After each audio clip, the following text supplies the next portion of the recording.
দর্শক বন্ধুরা মুই আবারও চলি আসনু আমার বিরল বড় মাঠত। ক্যামেরা ভাই, তুমি পুরা মাঠটা দেখিয়ে দাও, চারোপাশে ঘুরে একটু দেখিয়ে দাও দর্শক বন্ধুরা যাতে দেখিবা পারে।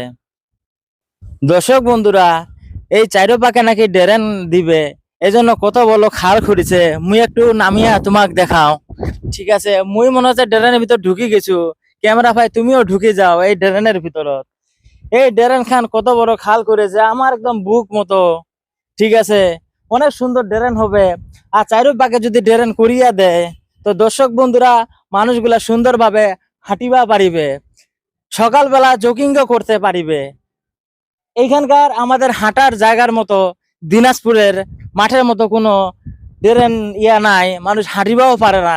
ঠিক আছে, সেজন্য আমাদের মাননীয় প্রধানমন্ত্রী জনাব তারেক রহমান এই উদ্যোগ নিয়েছেন। তোমরা দর্শক বন্ধুরা দেখাই পাচ্ছেন, এটা হচ্ছে আমাদের বিরল মাঠ। সুন্দরভাবে ক্যামেরাম্যান একটু মাঠটা দেখিয়ে দাও। আর দর্শক বন্ধুরা, ওই দেখা যায় গাড়ি, এইদিকে গাড়িটা, ওই গাড়িটা দিয়ে এত বড় খাল খুঁড়েছে। তো দর্শক বন্ধুরা, মুই এখন কুঠে আছি, তোমরা বুঝাই পাচ্ছেন ভাই। তো ধন্যবাদ দর্শক বন্ধুরা, ভালো থাকবেন, সুস্থ থাকবেন।